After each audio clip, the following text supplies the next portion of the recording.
Doctor Tariq صاحب آپ سے آغاز کروں گا. کیا ابھی یہ طے ہو پایا ہے کہ پارلیمنٹ کے اندر گھسنے کی پولیس والوں کو کس نے اجازت دی تھی؟ بسم اللہ الرحمن الرحیم. ملک صاحب گزارش یہ ہے کہ کل جو انسیڈنس ہوا اس حوالے سے آج جو پارلیمان میں گفتگو ہوئی، آپ یہ دیکھیں کہ جو ٹریجری بینچز ہیں حکومت کے جو ہمارے سینئر ترین ممبران ہیں، خواجہ آصف صاحب ہیں، اور اس کے علاوہ جن سینئرز نے بات کی، آج ڈار صاحب تشریف فرما تھے، بلاول صاحب تھے، کسی نے بھی کل کے اس عمل کو سراہا نہیں ہے کہ یہ بہت کوئی اچھا عمل ہو گیا. خواجہ صاحب کی پہلی تقریر درست نہیں تھی، وہ تو جسٹیفائی کر رہے تھے کہ آپ نے جو کچھ کیا ہے 9 مئی کو، اس کے بعد آپ کے ساتھ یہ کچھ ہونا چاہیے. جسٹیفائی نہیں کر رہے تھے، رانا تنویر صاحب جسٹیفائی کر رہے تھے. مجھے ان کی تقریر درست نہیں لگی. کل مجھ سے بھی یہ سوال ہوا ایک پروگرام میں، تو میں نے یہ کہا کہ یہ ایک رد عمل تھا. یہ ایک رد عمل تھا. پارلیمنٹیرین کو رد عمل بھی ناپ توڑ کے دینا. پارلیمنٹیرین نے نہیں دیا رد عمل، اداروں نے دی ہے. کن اداروں؟ ظاہر ہے جو جلسوں میں تقاریر ہوئی ہیں، جو وہاں پہ زبان استعمال کی گئی ہے، جو وہاں پہ بد لحاظی بد کلامی کی گئی ہے. آپ کی پریس گیلری کے ہمارے سارے صحافی، سینئر صحافیوں نے ہمیں بائیکاٹ کیا. خواتین نے کہا جب تک خود وزیر اعلیٰ معافی نہیں مانگے گا. میں نے اس کی مذمت کی، علی مین کی، لیکن آپ کی سیکشن کی جو پارلیمنٹ کے اندر سے آپ نے لوگوں کو پکڑا، اس کی بھی تو مذمت کرنی ہے نا. نہیں، میں آپ کو عرض کر رہا ہوں کہ آج جو سارا ماحول تھا وہ یہی تھا. کن اداروں نے رد عمل دیا؟ پولیس نے، جن کا کام ہے یہ ساری ایف آئی آرز پولیس نے. پولیس خود سے جا کے پکڑتی؟ نہیں، پولیس کا دل آتا ہے اچانک جا کے پکڑ لیتی پارلیمنٹ کے اندر سے. نہیں دیکھیں، پولیس نے ظاہر ہے اپنا کام کرنا تھا. جو پولیس کا کام کیسے شروع ہوا؟ اسلام آباد انتظامیہ کی باقاعدہ ایک ایس او پی کے تحت یہ جلسہ وقوع پذیر ہوا تھا، اور میں نے تو اس جلسے سے بہت پہلے کہا تھا کہ بالکل جلسے کی اجازت ہونی چاہیے، لیکن شرط اس میں یہ ہے کہ ایک آپ اپنا آئینی حق استعمال کریں اور پورے شہر کو یرغمال بنانے کی کوشش کریں، اور ہمارے آئینی حقوق ان شہریوں کے، شہریں بند، سڑکیں بند، اسکول بند، یہ نہ ہو. اور اس کے بعد میں بس یہ میں مکمل کر لوں. اس کے بعد یہ کہ موقع کے اوپر کیسے آنا ہے، جانا ہے، پرامن طریقے سے ڈسپرس ہونا ہے. وہاں پہ پولیس پہ پتھراؤ ہوئے، پولیس کی گاڑیوں کو نقصان پہنچایا گیا، پولیس کے افسران زخمی ہوئے. یہ ساری چیزیں جب موقع پہ ہوئیں تو لازمی بات ہے پولیس نے پھر اس پہ تو پرچے دیے، ایف آئی آرز ہوئی، اس کے بعد پولیس جو ہے وہ ایکشن میں آئی. ڈاکٹر طارق صاحب، اس کی شفاف انکوائری وہ کور اپ نہ ہو کہ آپ کمیٹی بنا دیں اور بس کھڑے لین لگ جائے معاملہ. 2 دنوں میں بتائیں، 24 گھنٹے کے اندر، اس سے زیادہ تو ٹائم آپ کو نہیں چاہیے. ہاں ملک صاحب، اس کی انشاءاللہ تعالیٰ اسپیکر صاحب نے بالکل آج اجلاس میں بھی انہوں نے یہ بات کی ہے، پورے سیشن میں یہ بات انہوں نے کی ہے کہ میں بالکل اس کی تہہ تک جاؤں گا. دوسری بات یہ کہ جیسے ابھی آپ نے کمیٹی کی بات کی ہے، یہ جب اس سے پہلے بھی ہم نے بات کی، زین قریشی صاحب اسی پروگرام میں میرے ساتھ موجود تھے، تو اس کے بعد وہ معاملہ ہم بزنس ایڈوائزری کمیٹی کے ذریعے آپس میں ایک باہمی یعنی تعاون، معاملات کیسے چلنے ہیں، اجلاس کیسے چلنے ہیں. بزنس ایڈوائزری کمیٹی ہمیشہ ہوتی ہے، یہ ڈیفرنٹ اسپیشل سرکمسٹانسز کے لیے ہم نے اس پروگرام میں ڈسکس کیا تھا. اسپیسیفکلی جو آپ کا مدعا تھا، اسپیسیفکلی آج جو کمیٹی بنائی گئی ہے وہ قومی اسمبلی کے تمام جماعتوں پہ مشتمل ایک ہاؤس کی کمیٹی ہے، اور اس کا نام ابھی انشاءاللہ آج فائنل ہو جائیں گے. اس کے بعد اس کا کام بالکل یہی ہے جو آپ فرما رہے ہیں. وہ اب ہماری آپس میں جو ریکنسیلیشن ہے، اس ایوان کے تقدس کو بحال کرنا ہے، اس کو مزید فنکشنل بنانا ہے، فعال بنانا ہے، یہ لڑائی جھگڑے والا ماحول یہاں سے کم ہو.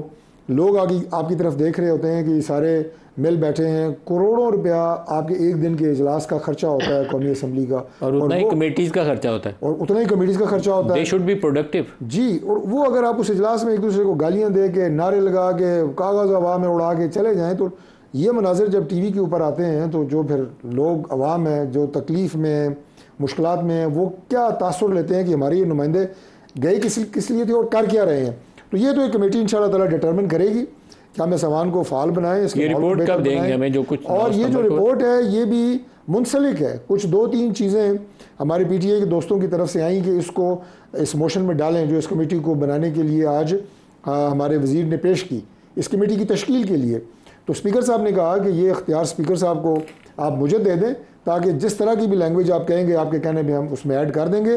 تو اس کے ٹی او آرز میں یہ چیز بھی آ جائے گی کہ اس کی باقاعدہ یہ کمیٹی دیکھے گی، اس کی تفتیش ہوگی، اور انشاءاللہ تعالیٰ وہ سب پتہ لگے گا. کوئی ایسی بات نہیں. ایک کہا جا رہا ہے کہ جو چیف جسٹس آف پاکستان کا آفس ہے اور باقی بھی چیف جسٹس، کیونکہ چیف جسٹس نے کہا ہے کہ وہ اکیلے نہیں لیں گے، تو اب باقی جو ہائی کورٹس کے چیف جسٹس ہیں، اگر ریفارم آتی ہے تو اس کا مطلب یہ ہوگا کہ سب کا ٹینیور آفس ہوگا فار 3 ایئرز. جو بھی چیف جسٹس بنے گا 3 سال کے لیے بنے گا. ابھی ہوتا ہے سینیورٹی کا principle chief justice of Pakistan supreme court کے چیف جسٹس بننے کے لیے، جو سب سے سینئر موسٹ ہو چیف جسٹس بن جاتا ہے. قاضی فائز عیسیٰ اکتوبر میں ریٹائر ہوں تو جسٹس منصور علی شاہ کی باری ہے. لیکن اگر چیف جسٹس منصور علی شاہ کو نہ بنانا ہو تو اس کا حکومت نے ایک طریقہ ڈھونڈا ہے.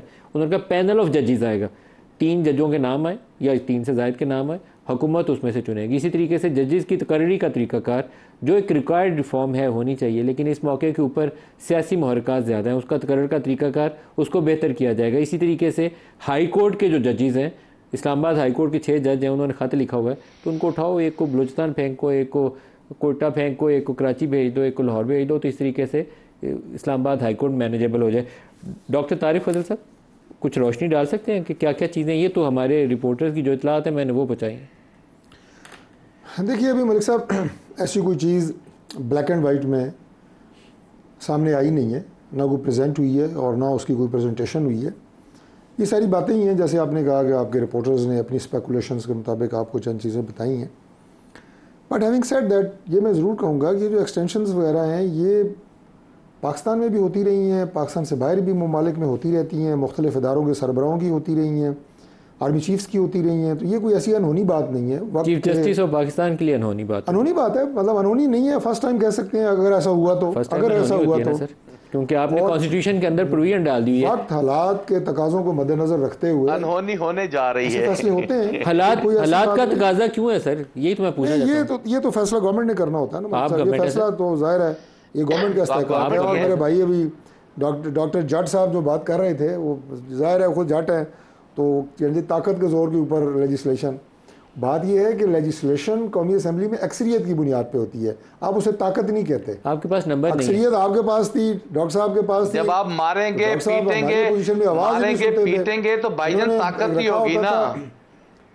نہیں عرض کریں نا، میں تو اکثریت کی بنیاد پہ بات کر رہا ہوں. اکثریت تو آپ کے پاس ہے نہیں. اس وقت ایک بلڈوزر رکھا ہوا تھا، اس کا وہ ڈیزل انجن والا، بس اکثریت تھی ان کے پاس. ہر بل کو بلڈوز کیے گئے، ہر بل کو بلڈوز کیے گئے، لیکن اکثریت تھی. اب میں دلا نہیں کروں گا.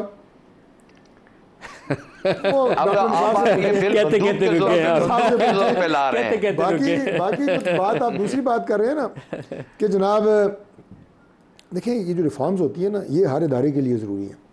اب بے انتہا احترام ہے سپریم کورٹ کا اور ہونا بھی چاہیے کسی بھی مہذب معاشرے میں، اور ہم ظاہر ہے ایک مہذب قوم ہے اور مہذب معاشرہ ہے، اور ویسے government part of the government بھی میں کہوں گا کہ بے انتہا احترام ہے.